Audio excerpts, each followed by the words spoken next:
오늘 열왕기상 8장 말씀 같이 나누겠습니다. 지난주에는 성전과 궁궐, 궁정에 대해서 말씀을 나눴고요. 오늘은 성전과 나에 대해서 말씀을 같이 나누겠습니다. 오늘 8장이 깁니다. 66절까지 되어 있는데 그냥 쉽게 열심히 기도하십시오 이러고 끝내면 참 좋을 것 같은데 성경을 잘 아셔야 되니까 그래서 오늘 말씀을 같이 나누도록 하겠습니다. 지금 장축체육관에서 제16회 세계 지식 포럼이 열리고 있습니다. 세계적 경제학자 루리엘 루비니 뉴욕대 교수께서 한국에 대해서 경고를 하셨어요. 한국이 지금 세 가지 위험에 빠져 있다고 했습니다. 하나가 중국 경기가 계속 둔화되고 있습니다. 올해 6%로 떨어지고 계속 5% 경쟁 성장률로 계속 떨어질 것으로 그렇게 짐작을 합니다. 중국의 경제가 영착륙이라고 얘기하는데 루비니 교수는 다른 관점에서 그 중국 경제를 설명을 하셨습니다. 두 번째가 너무나 빠르게 가속화되는 노령화 문제입니다. 오늘 저도 주보 칼럼에 그 이야기를 좀 썼습니다. 그리고 세 번째가 이런 미래를 대비하고 구조 조정을 해야 될 정치 제도가 너무 약하다는 겁니다. 전 세계적으로 글로벌 위기 겪은 이후에 경제 문제를 해결하기 위해서 전 세계 각국의 정치가 제대로 작동이 안 된다는 거예요.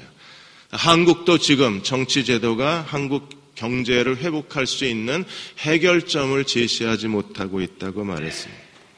정치의 중요한 목적은 국민이 잘 살게 만들어주는 겁니다. 이런 어려움이 예상되는데 이걸 해결해 줄 수 있어야 되는데 지금 한국 정치는 정치 자체에 매달리고 있지 국민을 돌볼 수 있는 구조조정이 어렵다는 겁니다. 하나님은 어떻게 자기 백성을 돌보실까요? 하나님이 자기 백성을 돌보시기 위해서 이 땅에 성전을 지으시고 백성 가운데 거하시면서 백성을 돌보시기를 원하셨어요. 오늘 솔로몬은 그 성전을 완공하고 하나님 앞에 봉헌하고 있습니다. 성전이 봉헌이 되어야 하나님이 자기 백성 가운데 같이 사시면서 하나님이 우리에게 이렇게 말씀하시는 거예요. 나 너랑 같이 살겠다고. 같이 사시면서 우리를 돌보시고 우리의 길을 인도하시고 우리의 기도를 응답하시고 그리고 하나님의 능력을 우리에게 더해 주시겠다고 약속하셨습니다. 하나님의 성전이 봉헌돼야 합니다. 우리 자신도 하나님의 성전이기 때문에 하나님께 봉헌되어져야 합니다. 어떻게 우리 자신을 하나님의 성전으로 봉헌할 수 있을까? 오늘 8장에서 몇 가지 교훈을 배우고자 합니다. 첫째로 8장 1절에서 11절까지 법궤가 운반되어져 와야 합니다. 성전을 아무리 크고 화려하게 지었어도 그 안에 하나님의 법궤가 없으면 성전이 될 수가 없어요. 그러므로 반드시 성전에 법궤를 운반해 가지고 와야 합니다. 지금은 법궤 따로 성전 따로 있는 상황에서 이제 성전을 짓고 법궤를 하나님의 지성소로 모시고 와야 합니다. 8장 3절에서 제사장들이 어깨에 그 봉을 메고 하나님의 법궤를 지성소로 옮겨가기를 시작을 했어요. 어디로 옮겼습니까? 7절에 보시면 그룹들이 그 궤 처소 위에서 날개를 펴고 궤와 채를 덮었다. 하나님의 거룩한 속죄소 두 그룹 사이에 하나님의 법궤를 안치해 놓았습니다. 법궤 안에는 지금까지 우리가 알고 있기로 세 가지가 있다고 들었습니다. 십계명 돌판, 그 다음에 만나 항아리, 아론의 쌍난 지팡이. 근데 이스라엘 백성은 뭐든지 신기한 걸 보면 우상화하는 데 뛰어난 민족입니다. 모세 시대에 하나님께서 놋뱀을 가지고 이스라엘 백성을 그 뱀의 저주에서 하나님이 치유하시자 놋뱀이 우상숭배가 됐어요. 법궤 안에 들어있는 이 세 가지 중에서 아론의 쌍난 지팡이 그리고 그 만나 항아리가 아마 이스라엘 백성의 우상의 대상이 된 듯합니다. 그러자 하나님이 그걸 법궤에서 빼버리셨어요. 뭐만 남았습니까? 십계명 돌판만. 십계명 돌판만 남은 것으로도 법궤를 우리에게 그 법궤가 무엇인가를 충분히 보여주실 수 있습니다. 왜요? 하나님은 우리가 뭘로 섬깁니까? 하나님 말씀으로 섬기는 거예요. 하나님은 자기 백성을 무엇으로 다스리시나요? 하나님의 말씀으로 다스리시기 때문에. 그러므로 십계명 돌판을 우상화할 수는 없잖아요. 아무리 우상을 좋아하는 사람도. 그래서 법궤 안에는 십계명도 돌파만 남고 그게 오히려 우리에게 중요한 메시지가 된 겁니다. 하나님을 섬기는 것은 하나님 말씀으로 충분하다는 것을 가르치고 있습니다. 우리는 어떻게 하나님의 성전이 되었습니까? 다시 한번 우리가 어떻게 하나님의 성전이 되었는가를 로마서 8장 10절 11절에서 그 과정을 살펴보려고 합니다. 예수 그리스도를 믿고 구원받은 사람에게 성령이 내주하시면서 우리가 하나님의 성전이 됐어요. 그 과정을 이렇게 설명합니다. 그리스도께서 너희 안에 계시면 몸은 죄로 인하여 죽은 것이나 영은 의로 인하여 산 것이라. 하나님이 우리 사람에게 영과 자아와 육체를 주셨어요. 영이 하는 일이 무엇입니까? 하나님과 교제하는 기관입니다. 선악과를 먹는 날에 정령 죽으리라. 그리고 제일 먼저 죽은 게 영이 죽었어요. 그러자 아담과 하와의 교제가 깨져버렸습니다. 아담이 하나님을 피해서 숨어버렸어요. 영이 죽어 있어서 그렇습니다. 근데 이 영이 예수 그리스도를 믿음으로 예수님이 새 생명이 되셔야 영이 살아나요. 이 영이 하나님이 거하시는 지성소가 되는 겁니다. 그래서 영은 의로 인하여 산 것이라. 그 다음에 어떤 일이 일어나요? 예수를 죽은 자 가운데 살리시니 영이 너희 안에 거하시면 너희 죽을 몸도 살리시리라. 그래서 성령이 우리 안에 거주하시는 거예요. 예수를 믿고 영이 거듭나면 성령이 그 영 안에 거하셔서 우리는 어떤 사람이 됩니까? 고린도전 3장 16절에 너희가 하나님의 성전인 것과 하나님의 성령이 너희 안에 거하시는 걸 알지 못하느냐. 그래서 성령의 내주로 하나님의 성전이 되는 거예요. 구원받은 모든 사람들은 이제 하나님의 성전입니다. 그 성전이 하나님의 법궤가 있어야 하나님의 성전인 거예요. 법궤가 없으면 성전은 그냥 빈 건물입니다. 아무리 아름답게 지었어도 그냥 사람이 지은 건물일 뿐입니다. 그러나 법궤가 모셔지는 순간에 하나님이 자기 백성 가운데 거하셔서 하나님이 자기 백성에게 은혜를 베푸시고 통치하시고 하나님이 섭리하실 수 있는 거예요. 그럼 오늘 우리는 어떻게 법궤를 모시고 와야 되나? 법궤가 예수 그리스도의 상징입니다. 그러므로 우리는 매 순간마다 주님을 의지하고 주님께 우리 자신을 의탁할 때, 주님을 의지할 때마다 성전, 법궤를 성전에 모시는 것과 비슷한 결과를 가져오는 거예요. 상징적으로.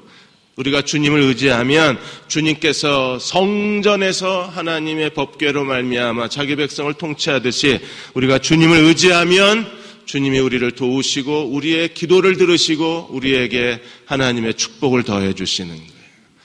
법궤를 모셔오는 것은 오늘 우리에게는 매 순간 주님을 의지하는 것하고 똑같습니다. 주님을 의지할 때마다 하나님이 우리에게 은혜를 더하게 해 주실 거예요. 이번에 이산가족 상봉 제20차 이산가족 상봉이 지금 1차가 끝나고 2차가 진행 중에 있습니다. 어느 할머니가 결혼한 지 7개월 만에 남편이 훈련받으러 간다고 열흘만 있다 온다고 떠나서 65년을 헤어져 있었어요.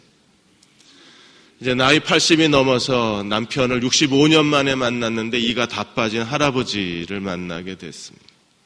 그래도 그 할아버지, 그 남편을 만나면서 65년 동안의 그 가슴 아픈 이야기, 남편이 죽은 줄 알고 남편 제사를 지낸 게 37년을 제사를 지냈다는 근데 이번에 만난 거예요.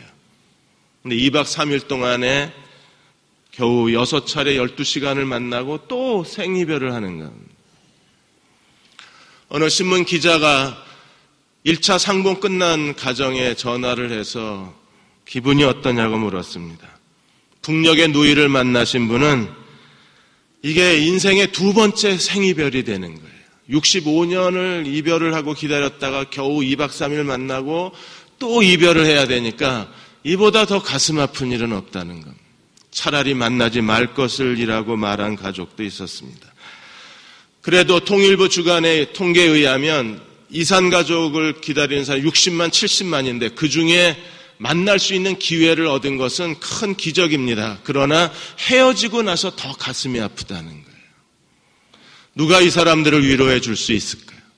누가 이 사람들의 아픔을 해결해 줄 수 있습니까? 남북이 통일되는 것 외에는 이분들의 아픔을 해결할 길이 없는 거잖아요. 우리가 하나님을 의지할 때 하나님이 우리를 위로하시고 도우셔야 됩니다. 그런데 왜 하나님이 우리가 하나님을 의지하는데도 돕지 아니하시는가? 아니요, 돕지 아니하시는 게 아닙니다. 우리가 더 간절히 법궤를 모시고 와야 성전이 되는 거예요. 온 힘을 다해서 하나님을 의지해야 되는 이유가 여기에 있는 겁니다. 두 번째로 솔로몬은 12절에서 21절까지 하나님의 성전이 어떤 곳인가에 대해서 성전에 대한 신학, 성전의 역사성, 성전의 기능과 목적에 대해서 설명하고 있습니다.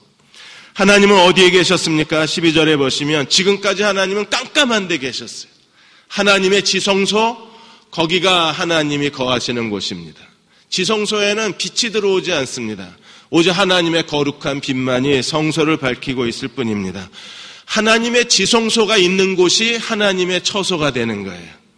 솔로몬은 하나님이 지성소가 있는 곳을 네 가지로 설명을 했습니다. 거기 하나님의 처소, 하나님의 집, 그리고 하나님의 이름을 두신 곳, 하나님의 이름으로 일컫는 곳이라고 설명을 해요.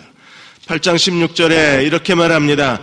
내가 내 백성 이스라엘을 애굽에서 인도하여 낸 날부터 내 이름을 둘 만한 집을 건축하기 위하여. 하나님이 출애굽하자마자 목적하신 게 뭐냐 하면 하나님의 이름을 두실 만한 집을 짓길 원하신 거예요. 그 집이 지금 솔로몬에 의해서 완성이 된 겁니다. 모세의 언약으로부터 시작해서 다윗의 언약에 이르러서야 하나님이 하나님의 이름을 둘 만한 집을 건축을 하신 거예요. 하나님의 이름을 두신다는 게 16절, 17절, 18절, 19절, 20절 5번이나 나와요. 그 집은 하나님의 이름으로 이름이 붙여진 집이요, 하나님의 이름을 두신 곳이요, 하나님의 이름이 영광스러운 집이 하나님의 성전이에요. 무엇보다도 솔로몬이 지은 성전은 21절에 보시면 출애굽했을 때 하나님이 모세와 더불어 언약을 맺으시고 여호와의 언약, 십계명 두 돌판이 들어있는 여호와의 궤, 하나님의 법궤를 보관하는 거룩한 장소가 성소라 그랬어요. 그래서 하나님의 처소, 하나님의 집, 하나님의 이름을 둘 만한 곳, 그리고 하나님의 언약의 십계명 돌판을 보관한 장소라고 하나님의 성전을 소개합니다. 이 성전은요, 지금 이미 하나님의 영광의 구름이 가득해 있어요. 그 영광의 구름이 얼마나 빽빽한지 제사장이 능히 서서 하나님을 섬길 수 없을 정도로 하나님의 영광이 가득했습니다. 사랑하는 여러분, 하나님의 성전엔 하나님의 영광이 가득해야 돼요. 내가 하나님의 성전이라면 나에게도 하나님의 영광이 가득해야 합니다. 어떻게 살아야 되나요? 고린도전서 6장 19절 20절에 너희 몸은 너희가 하나님께로부터 받은 바 하나님의 성령의 전인 줄 알지 못하느냐? 너희는 너희 것이 아니라 값으로 산 바 되었으니 그러므로 너희 몸으로 하나님께 영광을 돌리라. 너는 네 것이 아니다. 하나님의 것이다. 그러므로 하나님께 영광을 돌리라.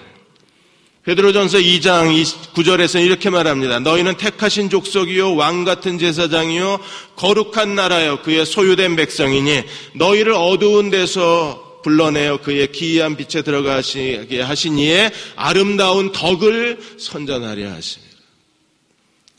너는 하나님의 성전이다. 하나님이 너와 함께 계신다. 네가 하나님의 집이다. 그럼 우리는 어떻게 살아야 되나요? 너희 몸으로 하나님께 영광을 돌리라. 어떻게 살아야 합니까? 하나님의 아름다운 덕을 선전하라고 하셨어요. 우리는 걸어다니는 하나님의 광고탑입니다. 하나님이 어떤 분이신가를 세상에 보여줘야 할 의무가 우리에게 있어요. 왜요? 여호와 이름이 내게 붙어 있기 때문에, 하나님의 언약을 내가 보관하고 있기 때문에, 나는 걸어다니는 하나님의 집이기 때문에 우리는 무슨 일을 하든지 어떤 일을 하든지 하나님의 영광을 가져오고 하나님의 아름다움을 세상에 보여줄 수 있는 그리스도의 종들이 되어야 합니다. 세상은요, 아름다운 것에 중독되어 있습니다. 모든 사람이 다 아름다운 걸 추구합니다. 우리는 세상이 하나님이 얼마나 아름다운 분이신가를 세상에 보여줘야 되는 거예요. 그렇게 사는 사람들이 자기 성전을 하나님께 봉헌한 사람이 될 수 있는 겁니다. 미국의 필라 이스턴 칼리지의 한 사회학과 교수님 한 분이 계신데 이분이 목사이기도 하십니다. 이분이 하와이에 세미나 겸 집회가 있어서 하와이에 가셨다가 한밤중에 배가 고파서 먹을 게 없나? 거기 여행지이기 때문에 늦게까지 영업하는 데가 많으니까 새벽 2시쯤 갔는데 다행히 문을 연 작은 레스토랑이 하나 있었어요. 그래서 식사를 시켜 먹고 있는데 갑자기 여자들이 와글와글 거리면서 이 레스토랑에 들어왔습니다. 길거리 여자들이었습니다. 막 떠들면서 웃으며 장난을 치는데 아마 그 중에 한 사람, 아그네스라는 여자가 생일이었나 봐요. 너 내일 생일이지, 축하해, 그러면서 막 욕설도 하고, 이런 잡다한 얘기도 하고, 그래서 목사님이 보시면서 기도를 했습니다. 하나님, 저 여자들을, 저 영혼들을 불쌍히 여겨주십시오. 그리고 얘기를 밥 먹고 있다가 우연히 들은 얘기에 갑자기 아이디어가 생긴 거예요. 저 여자가 생일인데 아마 축하해주는 사람이 없나 보다. 그러면 내가 축하해주면 어떨까 하는 생각이 들었어요. 그래서 기도하고 레스토랑 지배인을 불렀습니다. 내일 저 여자들이 매일 오냐? 매일 이 시간이면 온대.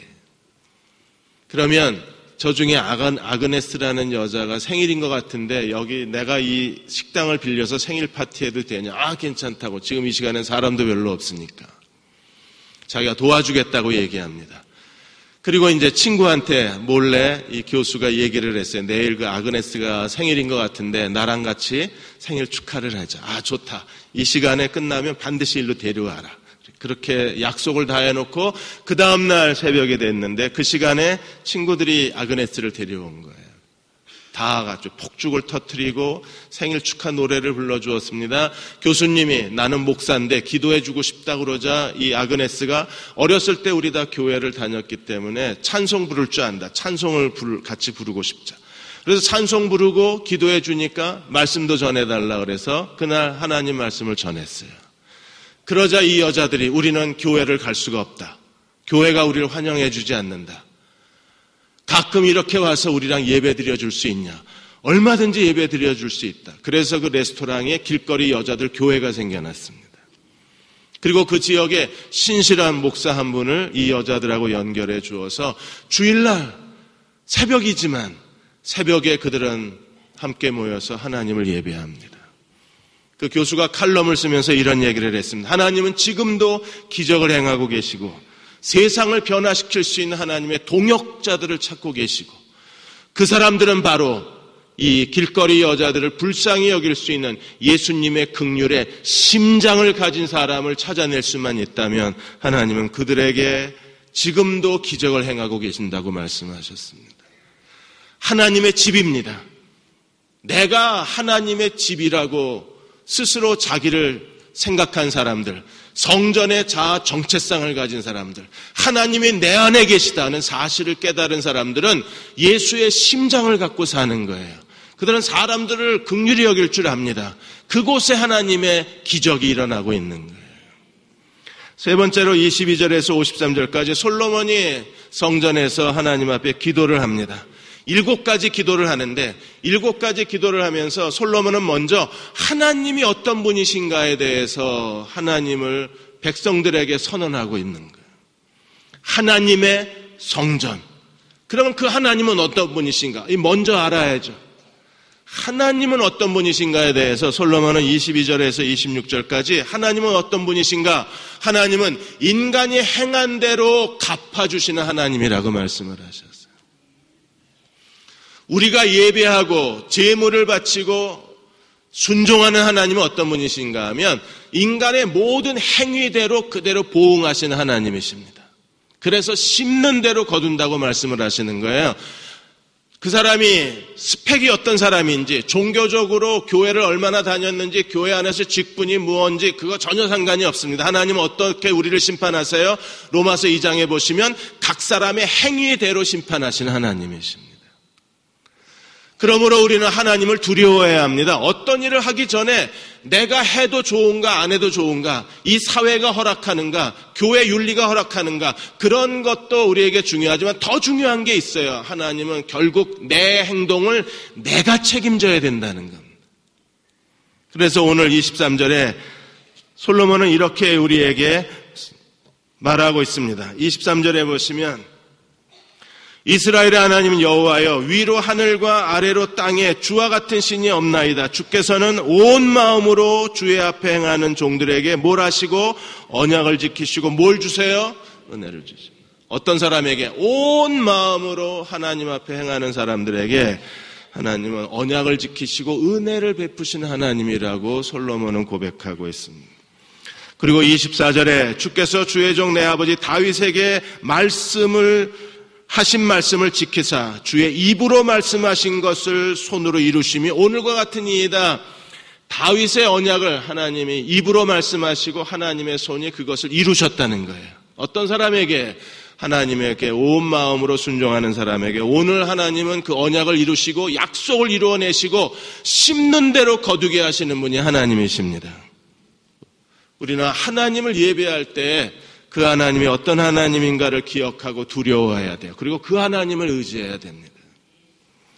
저희 교회 한 나이 드신 교우 한 분이 2주 전 수요일 날 뇌경색으로 쓰러지셨어요. 남편이 발견했을 때는 시간이 지난 뒤여서 서둘러 병원으로 모시고 갔는데도 병원에서 시간이 너무 오래되었다고 어렵다고 얘기를 하셨습니다. 그럼에도 하나님을 의지하고 수술해달라고 요청을 했어요. 그리고 5일 동안 지켜보고 5일 동안 스스로 살아나면 계속 치료하겠다고 그랬는데 이제 5일이 지난 겁니다. 세 딸을 서울에서 대학을 다 공부시켰어요. 세 딸을 대학 공부시키기 위해서 이분이 정말 헌신적으로 희생적으로 일하셨더라고요. 남편을 위해서 자녀들을 위해서 희생적이고 기도하는 어머니, 믿음의 어머니, 헌신적인 어머니이셨어요. 주님을 사랑하는 마음도 크셨습니다. 그리고 교회를 사랑하는 마음도 너무나 아름다우셨어요. 딸들이 교회가 시끄러울 때 다른 교회로 옮기라고 그랬는데 이 두 분은 아니다. 우리가 여기서 은혜 받고 여기서 구원받았는데 교회가 힘들다고 떠나면 하나님이 기뻐하지 아니하신다.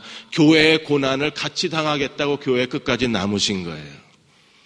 큰딸이 저한테 편지를 썼습니다. 어머니가 어떤 분이시고 어떻게 신앙생활 하시고 자기네들을 어떻게 키우시고 그리고 지금 수술 결과가 어떤가에 대해서 자세하게 편지를 쓰고 기도를 요청을 했어요. 저는 하나님 앞에 기도했습니다. 하나님, 이분이 가족을 위해서 교회를 위해서 어떻게 자기를 희생하고 하나님을 섬기고 이 교인들을 사랑하고 그리고 자녀들을 위해서 행한 일이 무엇인가 주님이 아십니다. 하나님 이제 갚아주십시오.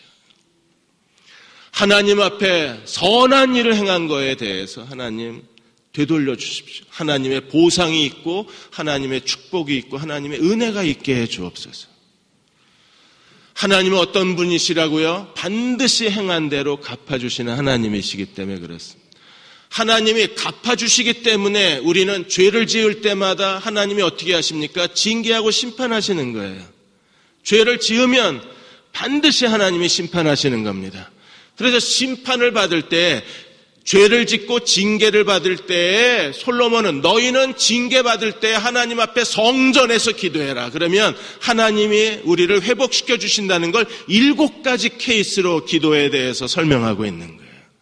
하나님은 갚아주시는 하나님이시기 때문에 우리가 잘못하면 하나님 반드시 징계하시잖아요. 그리고 하나님이 우리를 어렵게 하십니다. 그럴 때에 7가지 경우에서 죄를 깨닫고 하나님께로 돌아와 회개하고 기도하기만 하면 하나님은 회복하시는 하나님이시라는 거예요. 그 하나님 앞에 기도하라고 솔로몬은 우리에게 두 손을 들고 백성들 앞에 서서 이 성전에서 기도해라. 여호와의 법궤가 있는 이 하나님의 성전을 바라보고 기도해라. 이 성전을 바라보고 기도할 때 너희가 죄를 깨닫고 회개하고 돌아오기만 하면 하나님을 회복하신다는 거예요. 7가지인데 먼저 8장 31절 32절에 보시면 지혜로운 재판장이라고 할지라도 증거가 없으면 재판을 진실하게 할 수가 없는 겁니다. 그래서 재판장이 재판의 의로움, 재판의 공의를 위해서 할 수 있는 최선의 일은 하나님의 이름으로 맹세시키는 거예요. 그런데 하나님의 이름을 맹세하는 것도 얼마든지 거짓말로 하잖아요, 사람들이. 하나님을 두려워하지 않는 사람들은 얼마든지 거짓말을 하기 때문에 억울한 재판이 있는 겁니다. 그럴 때 억울한 재판 때문에 이 성전에 와서 하나님 앞에 기도하면 하나님이 회복하신다는 거예요. 살면서 어려운 일 많이 당하잖아요. 그럴 때마다 하나님 앞에 나와서 무릎 꿇고 기도하십시오. 하나님이 회복시켜 주실 것입니다. 두 번째가 33절 34절에서 하나님의 징계로 전쟁에서 패전하게 될 때에 슬퍼하지만 말고 하나님께 나와 죄를 회개하고 기도하라. 그러면 하나님이 전쟁에서 잃어버린 것들을 되돌려 주신다는 겁니다. 지금 역대하 매일 아침 복 있는 사람 하고 계실 텐데 이스라엘 유다 왕이 하나님을 떠날 때마다 주변 국가의 전쟁에서 반드시 졌어요. 전쟁에서 패전했습니다. 그럴 때 회개하고 돌아가면 하나님이 회복시켜 주셨잖아요. 우리도 어떤 일에 우리가 실패합니다. 부끄럽지만 실패할 때가 많이 있습니다. 그럴 때 그 실패를 우두커니 쳐다보고 있을 게 아니라 그때야말로 기도해야 될 때인 거예요. 그 실패를 붙들고 기도하면 하나님은 어떻게 하십니까? 우리를 약속의 땅으로 다시 회복시켜 주시는 하나님이신 거예요. 세 번째가 35절 36절입니다. 인간의 죄로 인하여 자연재해가 일어났을 때 35절에 보시면 그들의 주께 범죄함으로 말미암아 하늘이 닫히고 비가 내리질 않는다 그랬어요. 하늘이 닫히고 비가 오지 않을 경우에 그러면 어떻게 해야 되는가? 그들이 죄를 깨닫고 하나님께로 돌아가 하나님 앞에 기도하면 하나님이 어떻게 하십니까? 하나님께서 두 가지 은혜를 주신다 그랬어요. 죄를 깨닫고 회개만 하면 하나님은 오늘도 두 가지를 더해 주시는 분이세요. 36절에 보시면 그들의 죄를 사하시고 그들이 마땅히 행할 선한 길을 가르쳐 주시고 죄를 사해 주시는 건 기본이고 다시는 똑같은 실수를 하지 않도록 선한 길을 가르쳐 주시는 게 하나님의 은혜입니다. 하나님께 더 많이 배울수록 우리는 더 지혜롭게 행할 수 있어요. 하나님께로부터 더 많은 가르침을 받은 사람들은 이 시대에서 하나님과 동행함으로 하나님이 그들의 삶을 더 형통하게 만들어 주실 수가 있는 거예요. 선한 길을 가르쳐 주시는 은혜가 있고 또 다른 은혜가 무엇입니까? 주의 땅을 흡족하게 비를 내려주신다 그랬어요. 하나님의 심판으로 비가 내리질 않습니다. 회개하고 기도했습니다. 그러자 죄를 사하시고 선한 길을 가르쳐 주실 뿐 아니라 닫혀있던 하늘이 열리고 비가 내리기를 시작하는 거예요. 이게 기도예요. 성전에 얼마나 크고 웅장하고 아름다우냐, 성전을 어떤 건축 재료로 지었나, 이게 중요한 게 아니라 살아있는 성전은요, 기도할 때 하나님이 우리의 기도를 들으시고 우리의 죄를 용서하시고 선한 길을 가르쳐 주시고 그리고 닫혀있던 하늘이 열리고 비가 내려야 그게 살아있는 성전이 되는 거예요. 네 번째 기도는 37절에서 40절까지 하나님께서 각 사람의 행한 대로 갚으시기를 솔로몬이 간절히 기도하고 있습니다. 39절에 주는 계신 곳 하늘에서 들으시고 사하시며 각 사람의 마음을 아시오니 그들의 모든 행위대로 행하사 갚으시옵소서. 하나님만이 홀로 사람의 마음을 아시나이다. 행한 대로 갚아주십시오. 이게 하나님의 주권이에요. 오늘 우리가 살고 있는 이 시대는 하나님이 주권이 실종된 시대라고 말합니다. 왜요? 악한 일을 해도 아무 일도 안 일어나요. 선한 일을 해도 하나님의 보상이 없고 악하고 교만하고 그리고 육신적으로 비열하게 살아도 하나님이 그들을 책망하지 않으시는 거예요. 싱가포르에 싱가포르 조용기라는 이름을 가진 목사님 한 분이 계십니다. 싱가포르의 가장 큰 교회를 목회하고 계십니다. 이분이 이번에 최종적으로 법원 판결이 났습니다. 일간신문에서는 400억 횡령했다 그러고 기독교 신문에는 200억 횡령했다 그럽니다. 그렇게 해서 재판을 받는 동안에 아내가 가수인데 아내의 미국 그 진출을 돕기 위해서 교회 헌금을 200억을 횡령하고 400억을 횡령하다가 아내에게 다 써버린 거예요. 그런데도 아무 일도 안 일어납니다. 아무 일도 일어나지 않는 게 아니라 그 재판받는 동안에 여전히 한국에 와서 크게 집회를 하고 그 사람이 설교하는 게 한국 기독교 TV에서 이번 주에도 방영이 되고 솔로몬의 기도가 다시 우리에게 필요해요. 하나님 행한 대로 갚아주십시오. 선한 일을 행한 사람들은 축복으로 나아가고 악한 일을 행한 사람들은 하나님 앞에 징계를 받아야, 그래야 교회도 회복되고 이 땅에 하나님의 공의도 살아나고, 그래야 하나님의 공동체가 거룩해지지 않겠어요. 교단의 목사 두 사람이 서로 칼부림을 해서 한 사람은 중태에 빠지고, 도대체 목사인 게 부끄러운 시대가 돼버렸어요. 여러분 앞에 서 있는 것도 정말 부끄럽습니다. 하나님이 행한 대로 갚아주셔서 하나님의 주권이 살아 역사해야 되는데, 착한 마음을 가지고 겸손하게 진실하게 하나님을 섬겼는데도 아무 일도 없고, 그냥 교만하고 인간적이고 자기 고집 내세우고 사람들에게 상처를 주고 사는데도 아무 일도 일어나지 않고,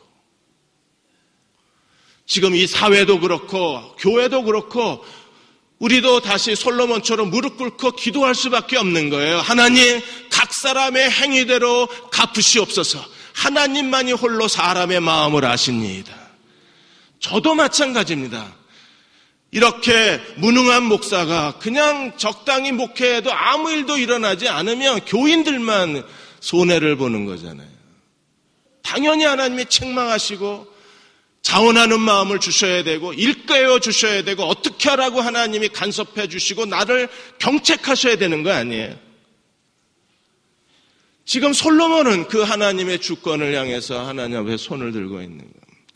여섯 번째 기도와 44절 45절에 여호와의 이름으로 전쟁을 하러 나갈 때 그 전쟁에 승리하게 해달라는 겁니다. 지금 우리는 여호와의 이름으로 목회합니다. 여호와의 이름으로 사업을 했습니다. 하나님의 뜻이라고 우리는 이것저것 하나님의 사명을 따라서 하나님의 사업을 시작했습니다. 그런데 하나님이 돕지 아니하시면 우리가 뭘 할 수 있을까요? 하나님께서 그의 명령대로 주신 사명대로 하나님의 뜻과 지시를 따라서 순종하는 사람에게, 사명을 감당하는 사람들에게, 여호와의 전쟁을 참여하는 사람들에게 하나님이 도와주셔서 하나님이 승리를 주셔야, 그래야 하나님 나라가 확장되는 거잖아요. 만일에 하나님의 이름으로 우리가 주의 일을 하는데도 아무 일이 일어나지 않으면 그때 어떻게 하라고요? 성전을 바라보고 기도하라는 겁니다.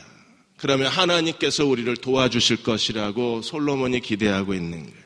마지막으로 46절에서 51절까지 일곱 번째 기도는 이스라엘이 계속 하나님을 배신하다가 결국에 BC 722년에 북이스라엘은 아시리아에게 포로로 끌려가고 BC 586년에 남유다는 바빌론에게 포로로 끌려간 거예요. 결국에는 신명기 28장에 있는 것처럼 열국 중에 흩으리라, 그 하나님의 최후의 저주가 임한 겁니다. 그 최후의 저주가 임했을 때에도 어떻게 하면 된다고요? 성전을 향하여 두 손을 들고 기도하라는 겁니다.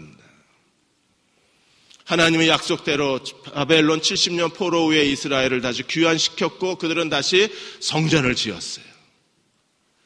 그리고 지금 이스라엘은요, 1948년도에 팔레스타인에 독립한 이스라엘은 지금도 다 무너지고 통곡의 벽 일부만 남아있는데 그 성벽 벽 앞에서 그들은 계속 온몸을 흔들고 하나님 앞에 기도를 하고 있습니다. 왜요? 솔로몬의 기도에 따라서 그 성전에서 기도하면 하나님이 들으신다는 약속을 따라서 그들은 지금도 기도하고 있는 거예요. 근데 더 큰 약속을 가진 우리는 우리가 하나님의 성전이고 하나님이 우리와 함께 계시잖아요. 그런데 우리는 이 성전에서 기도하면 들으신다는 하나님의 약속을 믿지를 못하는 겁니다. 하나님은 온 마음을 다해서 우리가 기도할 때 하나님 우리의 무너진 삶을 회복해 주시고 하나님의 뜻이 이루어지게 해 주시고 하나님의 능력을 베풀어 주셔서 하나님의 영광의 그릇으로 만드시는 것이 성전에서 우리의 기도를 응답하신 하나님의 은혜입니다. 미국의 기독교 잡지에서 위스콘신주에 살고 있는 스틸 워터 집사님 얘기가 그 간증에 실렸습니다.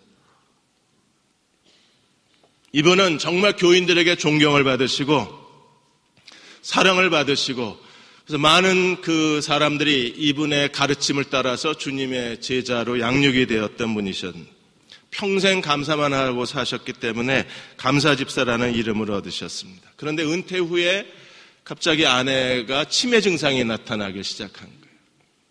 열심히 기도하고 하나님 앞에 감사하고 아내를 치료했는데도 점점 증상이 나빠졌습니다.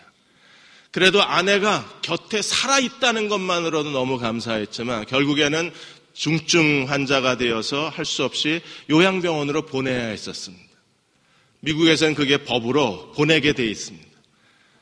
그래서 이 집사님이 매일 요양병원을 찾아가서 같이 식사하고 그리고 산책하고 아내를 돌봐주는데 아내는 어느 사이에 그 남자가 남편이라는 걸 잊어버린 겁니다. 남편인 줄 몰라요. 그냥 마음씨 좋은 아저씨로만 합니다. 아내가 아이스크림을 너무 좋아했기 때문에 갈 때마다 아이스크림을 사다 주니까 아예 아이스크림 아저씨라고 이름이 붙였어요. 근데 남편이 하나님 앞에 집에 돌아올 때마다 눈물이 나는 겁니다. 아내인데, 내가 남편인데, 남편인 줄 모르는 거예요. 그래서 밤마다 기도합니다. 하나님, 아무것도 이제 원하지 않습니다. 아내가 나를 남편이라고 불러만 줬으면 좋겠습니다. 아내의 뇌세포는 점점 죽어가고 의사는 불가능하다고 얘기를 하는데도 기도하는 거예요. 하나님, 아내가 나를 남편이라고 부르게 해주십시오. 그게 제 마지막 소원입니다. 그러다 어느 날 기도하다가 생각이 난 거예요. 아내하고 다시 결혼을 하자. 왜? 아내는 지금 남편이 없어요. 아저씨만 있지 남편이 없어요. 그래서 그 요양병원의 채플린 목사님을 찾아가서 사정 얘기를 다 하고 결혼하고 싶다. 그래서 아내가 허락하면 주례해 주겠다고 약속을 받았습니다. 아내에게 찾아가서 당신을 사랑합니다. 결혼하고 싶습니다. 그랬더니 아내가 쳐다도 안 보고 NO 하는 거예요. 그래서 남편이 그러면 아이스크림 더 안 사다 주겠다. 그랬더니 예스 이랬습니다. 그래서 결혼식을 올렸어요. 결혼식을 올렸는데 그때부터 이제 아저씨가 아니라 이제 하니가 된 거예요. 하니, 스위트하트 이렇게 남편을 부르기 시작했습니다. 이 스틸워터 집사님 너무 행복했어요. 그렇게 3개월을 이게 오래된 기억은 다 없어지거나 아니면 지금 기억이 없어지거나 패턴이 2개잖아요. 계속 3개월 동안에 알아본 거예요. 당신은 나의 남편이라고. 그리고 3개월 뒤에 하나님의 부르심을 받았습니다. 장례식에서 이 감사 집사님이 그 참석한 사람들한테 아내가 저렇게 치매에 걸려서 기억을 잃어버려 갔을 때 나는 더 이상 하나님께 감사할 수 없었다고 말합니다. 평생에 처음 나는 감사라는 말이 나오지 않았다 그랬어요. 그런데 하나님은 결국에 그 마지막 아내의 치매, 감사할 수 없는 그 일마저도 하나님께 감사할 수 있게 만들어주신 게 하나님의 은혜라 그랬어요. 우리가 하나님 앞에 기도해야 될 이유가 여기에 있는 거예요. 우리가 기도하면 57절에 하나님 우리를 버리지 않겠다고 그러셨습니다. 우리가 하나님을 향해서 온전한 예배자로 하나님의 성전으로 예배자로 하나님께 순종하고 마음을 다해서 하나님께 충성하는 한 하나님께서 그 말씀대로 순종하는 사람으로 우리를 세워주실 거라고 말씀을 하셨습니다. 그리고 우리를 통해서 하나님이 어떤 분이신가를 세상에 보여주고 싶으시다고 말씀하셨어요. 60절에 보시면 이에 세상 만민에게 여호와께서만 하나님이시고 그 외에 없는 줄을 알게 하시기를 원하노라. 그런즉 너희 마음을 우리 하나님 여호와께 온전히 바쳐 완전하게 하여 오늘과 같이 그 법도를 향하여 그 계명을 지킬지어다. 내가 하나님의 성전, 하나님이 나와 함께 계신 사람이라는 걸 하나님이 세상에 증거해 주시겠다는 거예요. 예수님은 이 땅에 계시는 동안에 밤이면 겟세마네 동산에 가서 동이 틀 때까지 기도하셨습니다. 그분은 평생 기도의 삶을 살아가셔야 했었어요. 왜 그러셔야 했습니까? 내가 하나님의 성전이라는 걸 자각하고 자기 자신을 하나님의 성전으로 봉헌하길 원하는 사람들은 이 시대에서 기도의 사람으로 살아갑니다.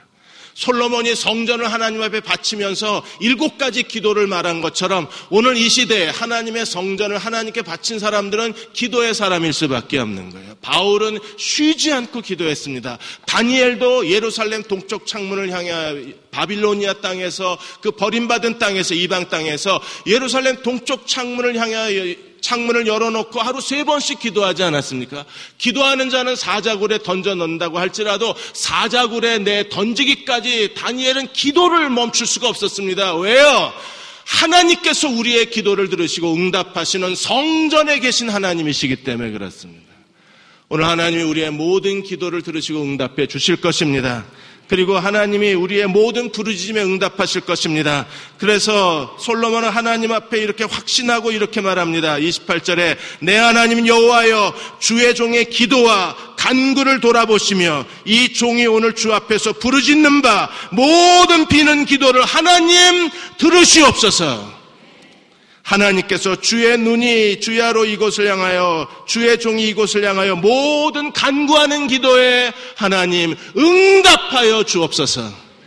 이 약속이 이루어지는 저와 여러분이 되시기를 주의 이름으로 축원합니다. 이제 우리 기도하겠습니다. 내 집은 만민의 기도하는 집이라고 하셨습니다. 하나님, 우리가 아무것도 염려하지 않고 하나님 앞에 기도하는 종들이 되게 하여 주옵소서. 우리가 기도할 때마다 하나님 들으시고 부르짖을 때마다 응답하여 주시고 간구할 때마다 하나님 역사하여 주시기 원합니다.